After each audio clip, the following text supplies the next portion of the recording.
오늘 말씀은 이사야 42장 1절에서 25절입니다. 키워드는 위로를 가져오시는 종, 어둠 가운데 있는 실상, 어둠에서 빛으로입니다. 내가 붙드는 나의 종, 내 마음에 기뻐하는 자, 곧 내가 택한 사람을 보라.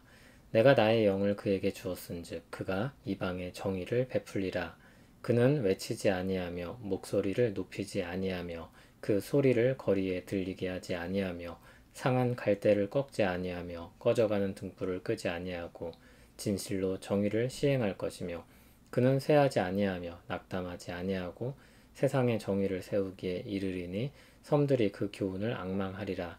하늘을 창조하여 펴시고 땅과 그 소산을 내시며 땅 위의 백성에게 호흡을 주시며 땅에 행하는 자에게 영을 주시는 하나님 여호와께서 이같이 말씀하시되 나 여호와가 의로 너를 불렀은즉 내가 내 손을 잡아 너를 보호하며 너를 세워 백성의 언약과 이방의 빛이 되게 하리니 내가 눈먼 자들의 눈을 밝히며 갇힌 자를 감옥에서 이끌어내며 흑암에 앉은 자를 감방에서 나오게 하리라.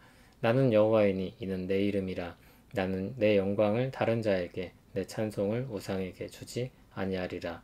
보라, 전에 예언한 일이 이미 이루어졌느니라. 그 일이 시작되기 전에라도 너희에게 이르노라. 항해하는 자들과 바다 가운데의 만물과 섬들과 거기에 사는 사람들아, 여호와께 새 노래로 노래하며 땅끝에서부터 찬송하라. 광야와 거기에 있는 성읍들과 게달 사람이 사는 마을들은 소리를 높이라. 셀라의 주민들은 노래하며 산 꼭대기에서 즐거이 부르라. 여호와께 영광을 돌리며 섬들 중에서 그의 찬송을 전할지어다. 여호와께서 용사같이 나가시며 전사같이 분발하여 외쳐 크게 부르시며 그 대적을 크게 치시리로다. 내가 오랫동안 조용하며 잠잠하고 참았으나 내가 해산하는 여인같이 부르짖으리니 숨이 차서 심히 헐떡일 것이라. 내가 산들과 언덕들을 황폐하게 하며 그 모든 초목들을 마르게 하며 강들이 섬이 되게 하며 못들을 마르게 할 것이며 내가 맹인들을 그들이 알지 못하는 길로 이끌며 그들이 알지 못하는 지름길로 인도하며 암흑이 그 앞에서 광명이 되게 하며 구분대를 곧게 할 것이라. 내가 이 일을 행하여 그들을 버리지 아니하리니 조각한 우상을 의지하여 부어 만든 우상을 향하여 너희는 우리의 신이라 하는 자는 물리침을 받아 크게 수치를 당하리라.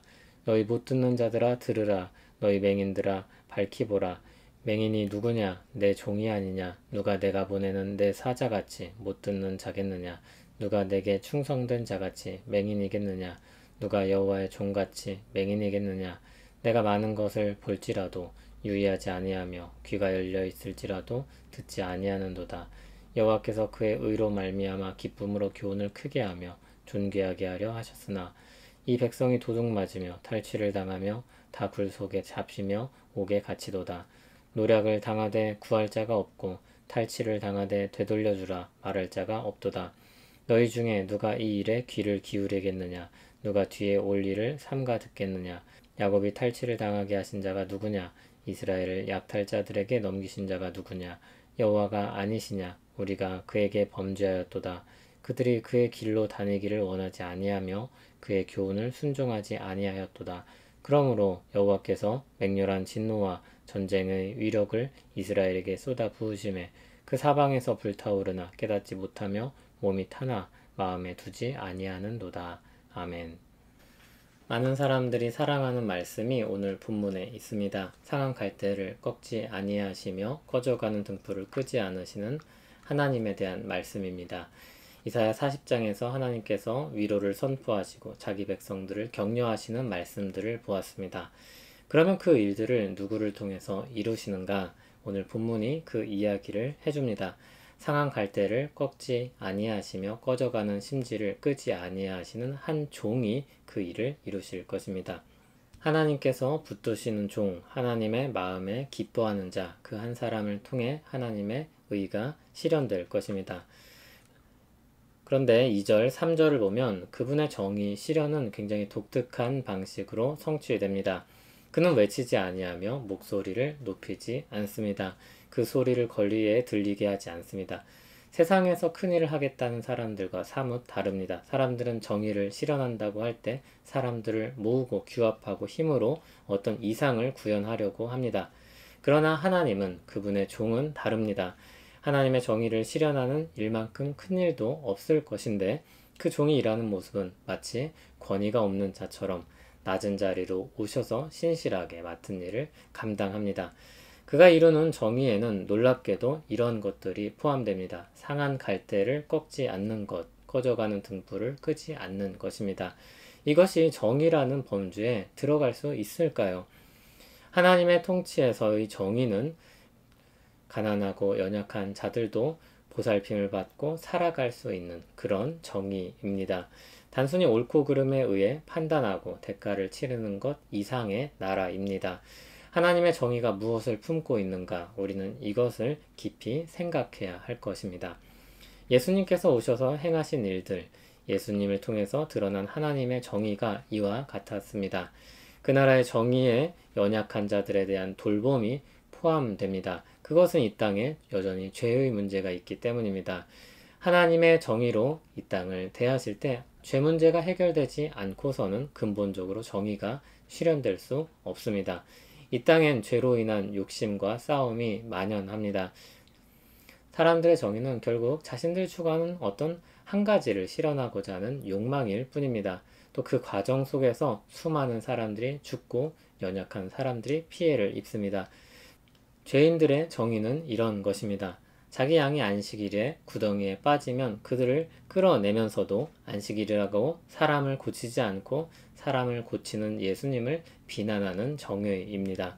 그러나 주님은 상한 갈대를 꺾지 않으십니다. 하나님의 종으로 일하시며 하나님의 정의를 그렇게 세우십니다. 그는 쇠하지 아니하고 낙담하지 아니하고 세상의 정의를 세우기까지 끝내 일하실 것입니다. 자기 일을 이루어 가실 것입니다. 5절에서 9절을 보면 하나님께서 이 일을 행하신다고 말씀합니다. 그분은 땅 위의 백성에게 호흡을 주시는 창조주이십니다. 하나님께서는 하나님의 의를 위해 한 종을 세우시고 세상을 비추실 것입니다. 그 빛으로 말미암아 어둠 가운데 있던 사람들이 빛으로 나올 것입니다. 그리고 하나님은 그 일로 말미암아 마땅히 받으셔야 하는 영광을 받게 되실 것입니다. 10절에서 17절에는 영광 받으실 하나님을 찬양합니다. 하나님을 향한 찬양은 온 세상에 울려 퍼져야 합니다.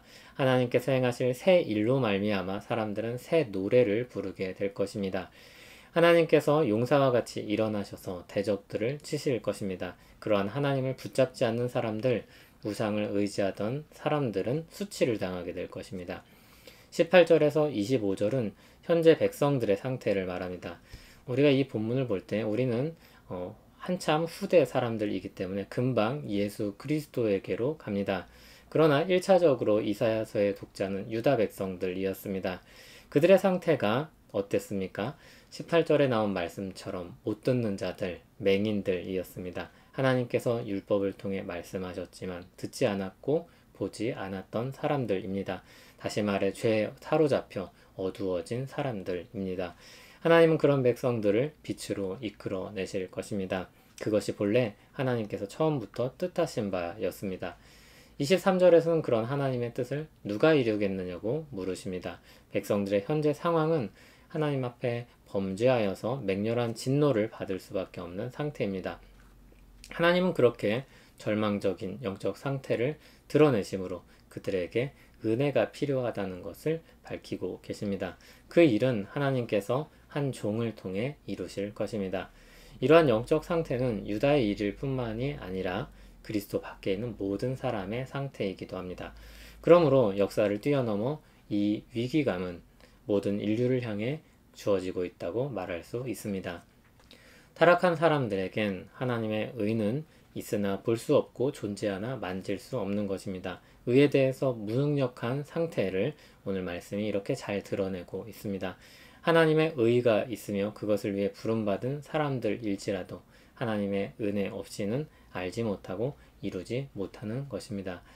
그런 사람들을 그리스도의 피로 구속하시고 새롭게 하십니다. 그리고 하나님의 영광스러운 일을 그들에게 다시 맡기십니다.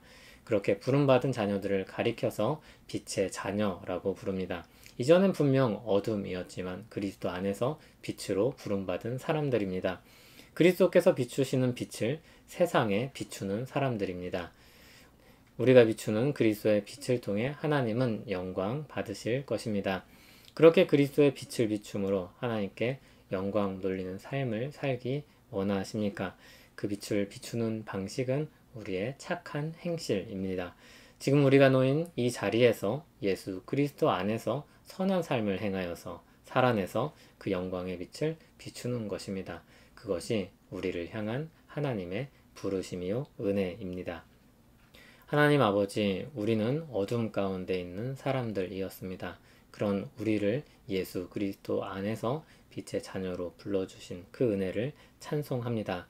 주님, 우리가 이 땅 가운데서 살아가면서 세상을 비추는 빛이 되기를 원합니다. 그리스도의 빛을 밝히 비추는 빛이 되기를 원합니다.